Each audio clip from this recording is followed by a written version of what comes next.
Error. Making a local recording. Uh-oh.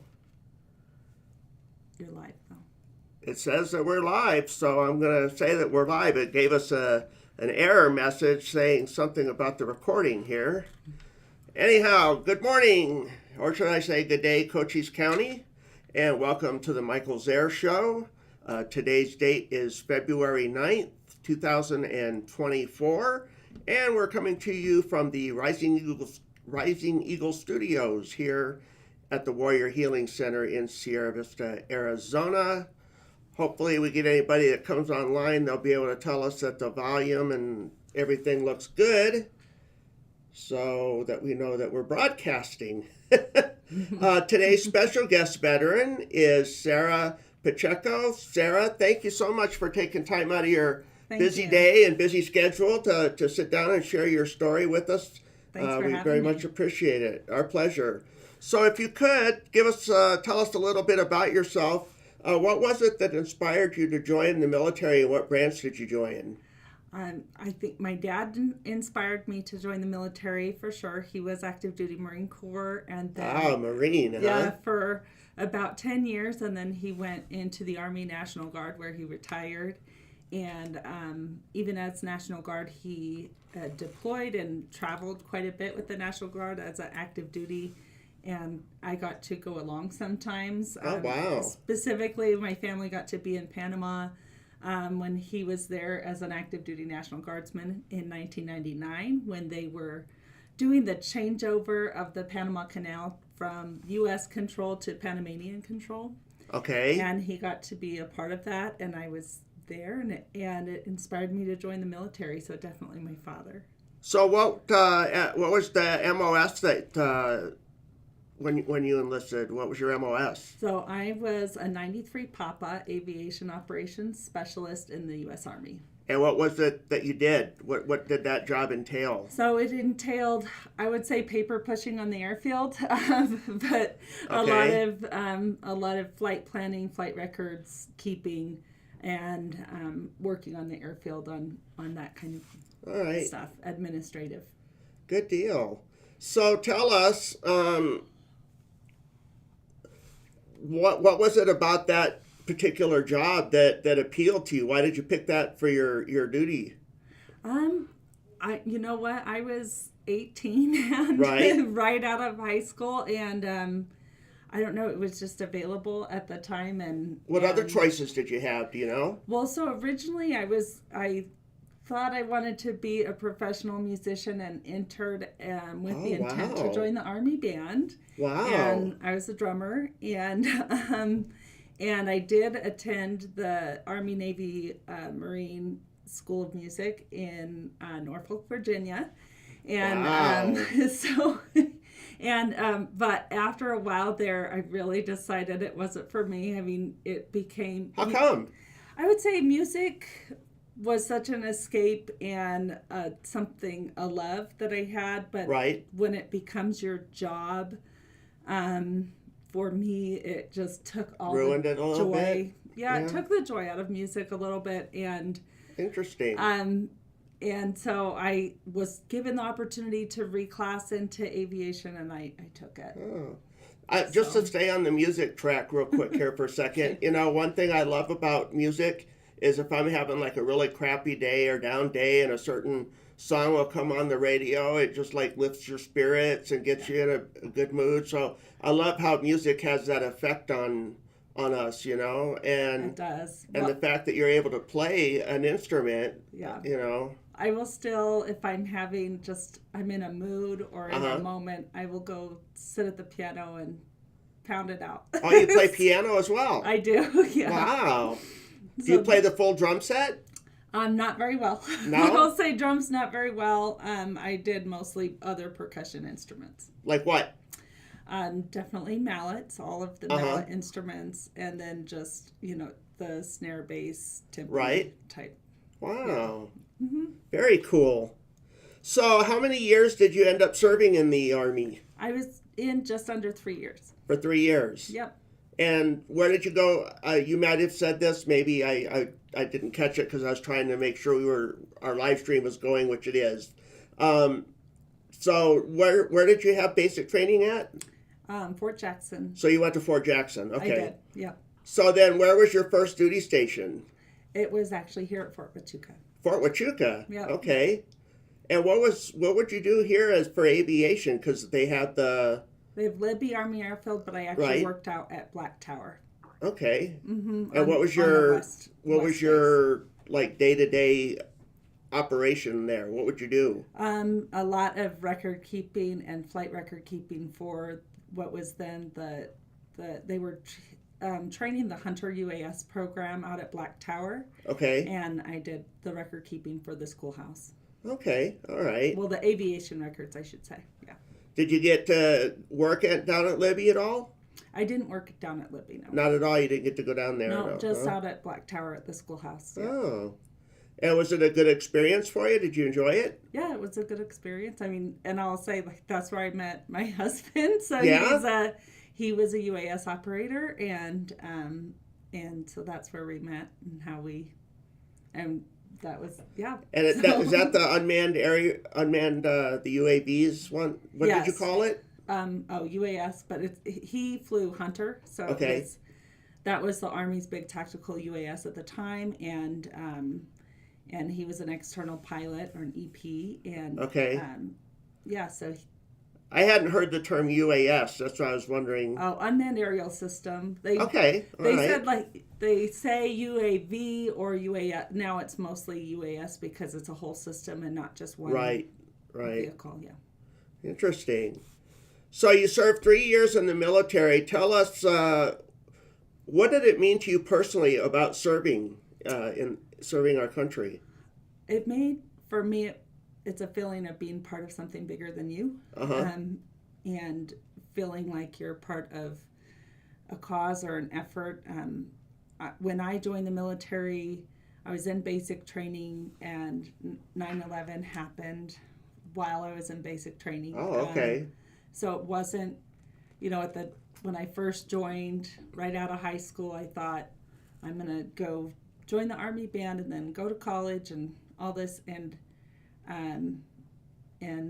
we entered, Operation Iraqi Freedom and then Operation Enduring Freedom, right as I was joining as I was going through training in the military, and my plans changed where I reclassed into aviation, and then my husband later, he was part of Operation Iraqi Freedom right at the beginning when we first entered Iraq, and so that was. Did you go to Iraq or Kuwait or any of those in that area? I did not. My but your husband did? My husband did. Okay. I ended up leaving the military just a bit before my enlistment because I very unexpectedly had twins, and they were very what a early. blessing. It was, and they were quite early, and so we had some challenges health-wise with them. Being premature babies, and my husband was already in Iraq at the time, so I had two. Well, you had your hands full, huh? Yeah, I had two tiny babies and a deployed husband, and so I just needed to be full-time mom for a little bit. Did you have a good support system at home? I did. Did you? Good. Isn't it great that parents that when we become grandparents, it's like a whole new thing. I mean, I don't get me wrong, I love my kids, but like being a grandparent, it's just like the proudest moment. And your twins, they're okay today. They're good, doing healthy. great. They're 20 years old. Wow. Okay. Identical girls. And you don't look like you're that old to have 20-year-olds. Thank you, thank you. Yeah, all of this that we're talking about was a long time ago. Yeah. Okay. Yeah. All right. So can you tell us what your favorite duty station was and why? Well, I was only ever stationed at Fort Huachuca. I never left Fort Huachuca. This is where I got out of the military. With my husband, we went to Hunter Army Airfield in Savannah, Georgia, Fort Polk, Louisiana, Fort Hood, Texas, and I will say though, with my father as a military child, I was at Fort Clayton, Panama, and I loved it. But that was as a kid, so it's a totally different experience, right? What's it like seeing as a dependent and seeing what your dad went through serving our country, and then when you step up and take your turn, and you're honoring him, like you said, that was your reason for going in, that had to be a unique experience, because a lot of the veterans that I interview, all of them seem to have that connection of family in the military. I don't know how to say what it's like. I guess there's some of the intrigue of it that you see as a kid. It looks like just, I don't want to say fun and games, but you see kind of the fun part of it, where like it seems like, oh, they're out doing PT exercises early in the morning and that looks fun. It's not fun. Right. But when you're a kid, it looks like. When you're a kid and they're like, rappelling down the thing and doing all this, that looks so fun. And then you're like, I'm going to do it. And you realize is maybe a little bit more than you thought. Yeah. Good morning, Laird. Thanks for joining us this morning. But nice to have you viewing with us today. Thank you. So it's just, I know what you're saying, because as a kid, it looks like it's fun. It looks like it's playtime. You don't realize until when you become an adult that, oh, wait a minute, this isn't play, this is work. Yeah, yeah. So. Well, especially when you're in Panama, it's so beautiful, and you're in this tropical paradise, and so it was that kind of intrigue of, you get to go somewhere all over the world, and it brought me to Arizona, which is great, but that's where the military brought me. So where were you born? I was born in Dayton, Ohio. In Ohio. So you were mostly in the Midwest then growing up? Or no. Because your dad, that's right. Yeah, my family ended up moving to Utah when I was like 6, I want to say. And that's where I graduated high school, and I left at 18. Yeah. So coming to Arizona, was it a hard adjustment? No, I wouldn't say so. No? It's still, west, dry air and Heat. and mountains, which I love. I realize that's something growing up in Utah, that I can't live without mountains around me. And that's one thing I love about Fort Huachuca, because we're at 5,000 miles, or 5,000 miles, right? 5,000 feet is what I meant to say. Yes. And so our weather is not near as bad as it is like in Tucson and Phoenix. And, yes. And we get to see this pretty snow in the mountains, and every now and then A it'll little bit on the floor, a little bit on the ground, Yeah. So, what positive experience did you get from serving in the military that you carried into your civilian sector? I think something that the military, and I see this in other veterans as well, instills a spirit of service into you, that you want to serve your community, the desire to, even in my professional life, in my work, wanting to be a part of something bigger, wanting to feel like you are part of, a mission, right? A big mission, something where you're making your community a better place or making the world a better place. And I see that in lots of veterans. That's not a unique to me, right? And I'm sure you know that that's part of this, desire to be part of something bigger. And I think that's where the camaraderie comes in too, because a lot of that, I know growing up myself, I had a couple friends that I hung out with, but once you become a member of like a squad and a platoon, and it just keeps growing, and you make more, it's like you're with this big, huge family that you all watch out for each other. And so, looking back, what is your fondest memory serving? I would say fondest. Meeting your husband. Yeah. Yeah, definitely. No, it is. The military brought my husband and I together, and forever grateful for that. How did that work? I mean, were you guys working in the same? We were in the same. He was out on Black Tower, and so was I. Right. So, that was, and we were both, single soldiers. And Riley Barracks on Fort Huachuca, which is no longer used as a barracks. It's like condemned or something. But yeah. that's where we met, and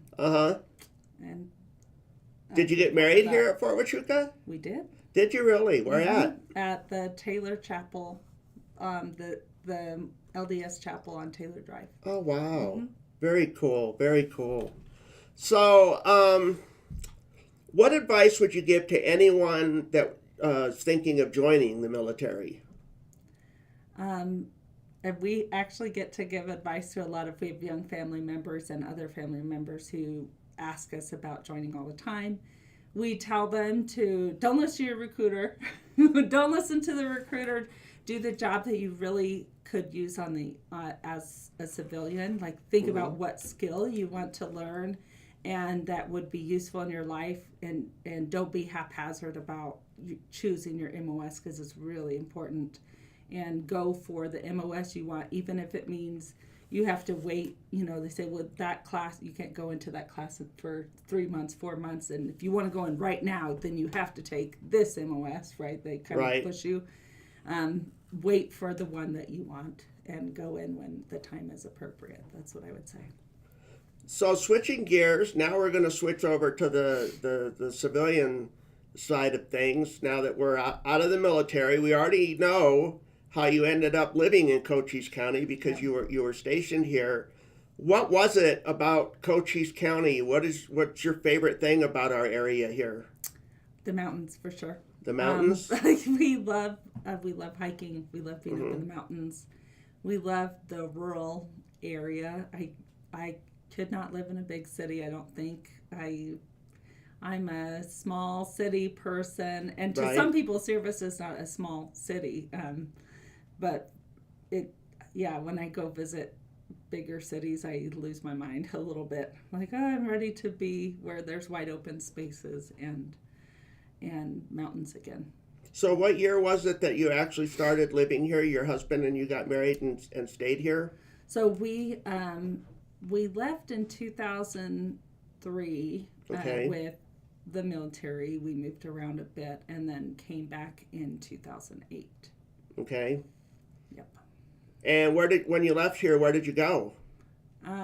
We went to Hunter Army Airfield in Savannah, Georgia. And then, we went first to Fort Polk, Louisiana for a short time, and then Hunter Army Airfield, Savannah, Georgia, and then Fort Hood, Texas. So what drew you back to Cochise County? Just the fact that you guys had been here and you both liked it so much? Well, it was, my husband had a job.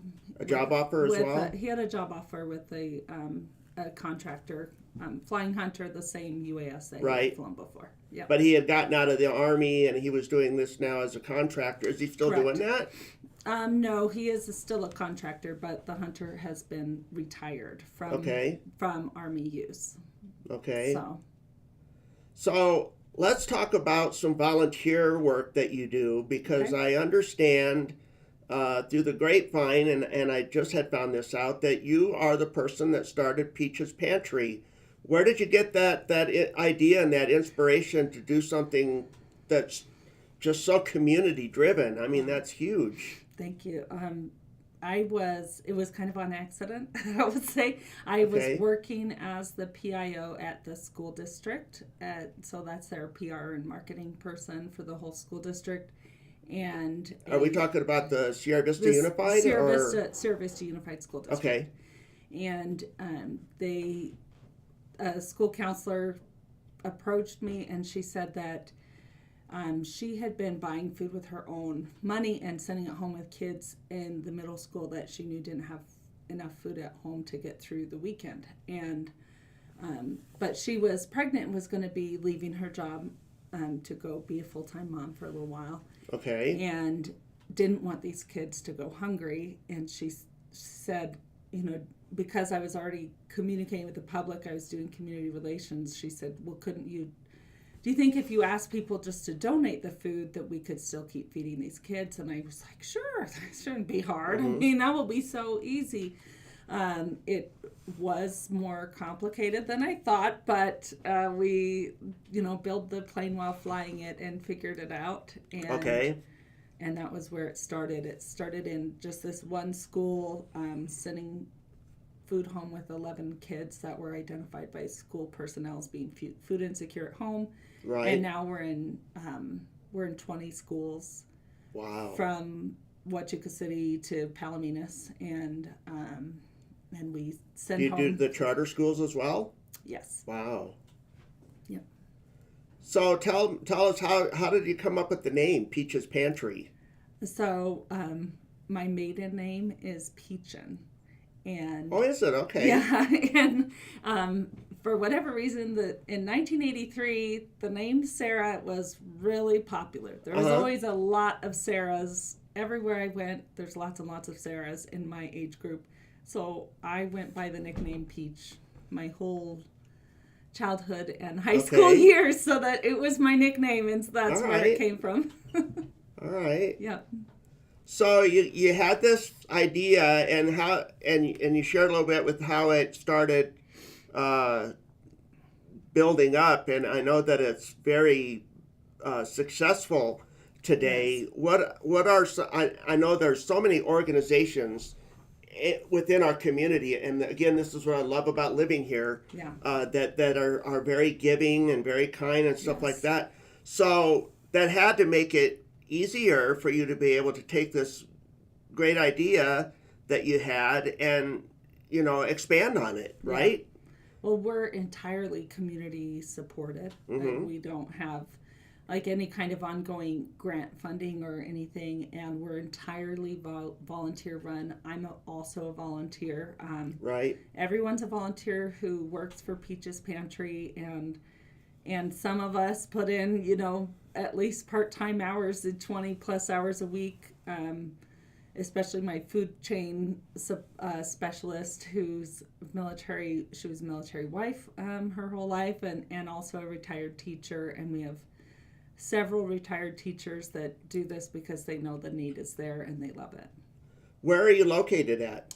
We are located on Commerce Drive. It's 4669 Commerce Drive. It's in kind of the industrial park area. Okay. Mm-hmm. Is that like where FedEx is over in that area? Yep.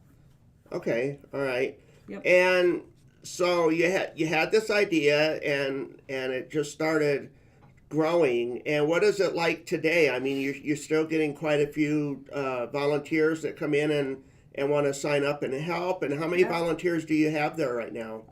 So every Thursday morning, our volunteers show up to get bags packed and delivered, and we pack a couple weeks in advance so that the ones that go out, the ones that go out to everybody are already packed that day. And so we have drivers that will pick up a load that goes to this school. I'll tell them, okay, 19 are going to Huachuca City School, and then 22 are going to Carmichael, and 34 are going to Bella Vista, whatever the numbers are, and people come and load their vehicles, and then they take it and drop it at the school, front office, and the front office distributes to the kids. And we don't have direct contact with any of the kids, because that helps me with not having to fingerprint and everything. Volunteers, they just give it to school staff, and the school staff take it from there. The volunteers are amazing. I have volunteers that have been showing up to work with me. Hi, Brandon. Thank you. I have volunteers that have been showing up to work with me like 7-8 years, some of them, and they come every week, and they'll call me if they're going to be sick or out. And we couldn't do it without them. I probably have on the regular, if you come to our pantry a Thursday morning, there's more than 20 people there, 20 plus people making it happen, because we're packing, over 350 bags of food that have to go. We're packing and delivering over 350 bags of food. Wow, that's a lot. So you not only do the school districts, though, right? Don't you also do some, like if you hear about in the community of a family that's starving or something like that? I thought I read somewhere that you guys had stepped up and helped out a few times. We have done that. Typically, it's on a referral. Like, we'll get a call from Forgash or Lori's Place, and they'll say someone's in a hotel or something and needs food, and I'll go drop it off to them. We don't do it all the time because it's really resource like getting volunteers, and it's real sporadic, like being able to have the people to handle that kind of workload is really a lot. And so if they have kids at all, we always try to just sign them up through their school so that, hey, we already have food bags going to your school, so we can just add you to the Right. list, and you can pick it up at school and take it every day. And Or a lot of them go home, the food bags go home on the school bus, and parents can pick it up, at the bus stop, and if they don't have transportation. well, the biggest issue is that no child, actually no human being, but especially children, should not be, starving. Yeah. So not only is the service that you provide so valuable to these young children, the food that you provide is also healthy, is it not? It is. We You guys try. do some- We yeah. try. It has to remain fairly inexpensive, and we have to do non-perishable. Unfortunately, we do sometimes. Actually, I will say the Sierra Vista Farmers Market brings us baskets of produce almost every week that we add to the food bags. Oh, that's amazing. Yeah, and she just brings it. Winnie over at the Sierra Vista Farmers Market, she'll get produce, and it's locally grown. It's from local growers, and they will bring it, and we add it to the food bags. So we try to do what we can to add in those healthy things. And I know there's a few organizations in town. One that comes to mind is the Elks that have Yes. certain food drives that help provide food as well. The Elks have been the most amazing partner. They have been supporting us, I would say, almost from the very beginning. We started this, and In what year again? 2013. Okay, so it's 10 So it's years. been 10 11 years going on. Going on 11 years this year. Wow.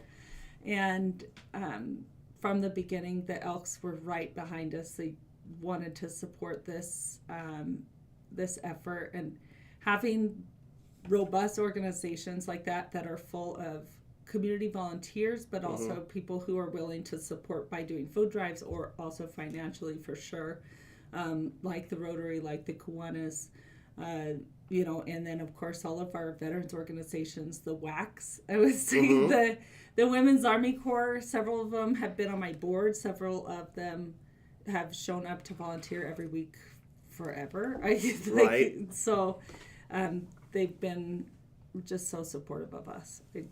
Without these community organizations that we have such a giving community, Yep. that we couldn't exist without the support of our community. I have to say, about our community, just to show you about how giving they were. A lot of people know that we had the Monument wildfire. My wife and I, she's a school teacher at Bella Vista, had lost everything, and it's just amazing how in our community, when there's this tragedy, people can put aside whatever differences they have. Yep. They step up, and again, that's one thing I just love about this area is that people are so giving. It's how can I help? What can I do? What can I do? What can I do to help you? Yeah, immediately. Yeah. So in asking that question, if somebody does want to help and does want to volunteer, what is it that they do to help Peach's pantry? So show up to the pantry Thursday mornings. We tell people first step, if you want to volunteer, come on Thursday morning, and the opportunities to help grow from there, but that's always the first step, is come on Thursday morning. If you can drive for us to a school, we always love having drivers. You have to be a little bit more able to carry big bags of food and lots of them and walk back and forth to the school. So that does prohibit some of the volunteers from participating in driving. So not only do they have to drive the food, they also have to unload it. They unload it and Okay. take it into the school. So, Right. if you have that ability, we always love having more drivers. We have several amazing drivers. I'll shout out to the Wisniewski family, also veterans that we call them the speedy delivery team, because they come and take load after load and compete with each other. Hi, Evie. They come and take loads out to the schools, and they do a great job. Is there anything that you'd like to share with us that maybe we haven't touched on that you still would like for us to know? Can I share our upcoming events? You bet. Okay, so this weekend, it's actually today and tomorrow, the Grateful Goods Market. It's run by Kat Hardy at 112 6th Street. She has a market with small vendors and businesses, and Okay. A portion of the proceeds of that market are coming to Peaches Pantry, and we'll have a table there, just telling people about our organization and collecting food donations as well. And then Gunny's Barbecue, which he's also a veteran, is having a Super Bowl watch party fundraiser on Sunday, and he's on South Highway 92 at 4 p.m. And 50% of the Super Bowl party proceeds will also benefit Peaches Pantry. Wow. Yeah. Good job, community. Way to go. Yep. It takes a village, right? Yeah. And we have a great village. Anything else that you want to share? Okay. Well, Got some more events? I do. Go for it. Let's get the good news out. As of tomorrow, this is pretty exciting. A movie producer is going to be bringing the cast of a movie that was produced in Arizona. It's called Planet George. They're going to come down to Sierra Vista and do a screening on March 10th, and I'll put out more information later. We're doing it matinee style, 2 p.m. Okay. And they are going to do a screening, and the proceeds will benefit Peaches Pantry. It's a PG, family-friendly film, but all of the cast and crew are from Arizona. And so it's an Arizona-produced indie film, and we'd love for everyone to come out and support. And then you can meet several of the cast members. One of their stars is from Benson, so he's from Cochise County, and so that's why they want to do it here. So where is it going to be shown at? We're doing it at Buena High School. At Buena High School? In the Performing Arts Center. Yeah. Okay. Yeah, so I'm very excited about that. Yeah. That's going to be fun. It's a little different, something different and new. And exciting. Yeah. And we've started with Mark Rodriguez, also a veteran. Councilman Mark Rodriguez. And I have put together a new thing. It's called the Youth Leadership Fund. It's Peaches Youth Leadership Fund, where we are helping support youth leadership activities and helping to get the next generation of youth leaders to grow a community's service spirit, I guess, in their heart, and giving them opportunities to do work in the community and do community service and learn about community servant leadership. And so that is a new project that I'm working on with Councilman Rodriguez. Very cool. Mm-hmm. Anything else? I don't think so. No? No. Do you know of any upcoming food drives that are going to be coming up soon? Not that I'm aware of. No? Other than I know that some folks going to Grateful Goods today and tomorrow are bringing non-perishables, and we'll have boxes there where they can drop off non-perishables. And another thing I'd like to do is invite you to come back. If there's anything that you'd like to share with the community and use the platform here to advertise things for Peaches Pantry, I'd be more than happy to help you with that. Okay, so I love Cochise County. I love how everybody comes together, and Sarah, I can't thank you enough for all that you've done and being a good role model and an inspiration for the community, because when you step forward like that as a volunteer and you're giving your time, you're not getting paid for that. You're setting a good example for other people to follow. So thank you for that. Well, thank you. And I really appreciate you having me on today. Oh, our pleasure. Our pleasure. I do have a couple quick announcements that I want to go over real quick. If you can hang with us a couple minutes. I know you got to get to your class here. So time is a running, right? So Brandon says, Sarah is my hero. Oh, thank you, I can Brandon. see why. During our interview, I'm sure most of you have noticed that ticking at the bottom of the screen there for the Warrior Healing tax appointments. If you do want to make an appointment for your taxes, please make sure to call 520-352-9514 and leave a message, and they will get back to you and get you scheduled for your appointment to be done for taxes here at the Warrior Healing Center, done by the AARP. On Monday, February 12th, starting at 17:30, going to 18:30 hours, is Tai Chi and Qigong that'll be taking place here at the Warrior Healing Center.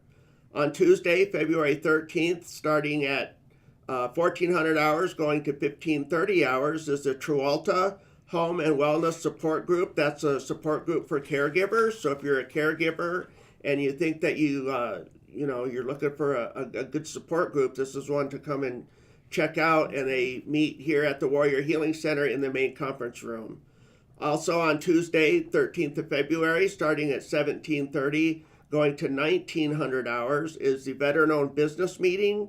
It's going to be taking place at Urban Axe Yard. I do know that they're talking about maybe moving that to a Monday, so we'll keep you guys updated on that if the meeting does get moved. But as of right now, it's still scheduled for Tuesday, February 13th. On Wednesday, it's Happy Valentine's Day. That's right. So starting at 1900 hours, it will be the Be Mine Speed Dating hosted by veteran Justin McShane that will be taking place at Doc's Watering Hole here in Sierra Vista. Also on Wednesday, February 14th, it's starting at 1900, going to 2000 hours, is the Co-Chiefs Gun Club meeting that will be taking place at the VFW Post 52. Wait, VFW is not Post 52. That's the American Legion. Is that 972? It's 9972. Thank you. Mm-hmm. Yeah, I just jumped the gun on that one. Mm-hmm. Okay, on Thursday, 15th of February, starting at 0900 going to 1100 hours, is our Bagels and Brew here at the Warrior Healing Center, Recreation and Main Conference Room. And what we do for the Bagel and Brew is our Cooks Club, puts out a really nice spread of food. You get coffee, not beer, and some good camaraderie. You get to make some friends, and it's we do get quite a good turnout for that. So I do recommend, if you can make that, Thursday, February 15th, starting at 0900 hours. Also on Thursday, 15th of February, starting at 1900 hours, going to 2000 hours, it's the Couples Quizzer, hosted and sponsored by local veteran-owned businesses. And this will also be taking place at Doc's Watering Hole. So those are the events that I have. Sarah, thank you again so much for taking time out to come in, and thanks for having me.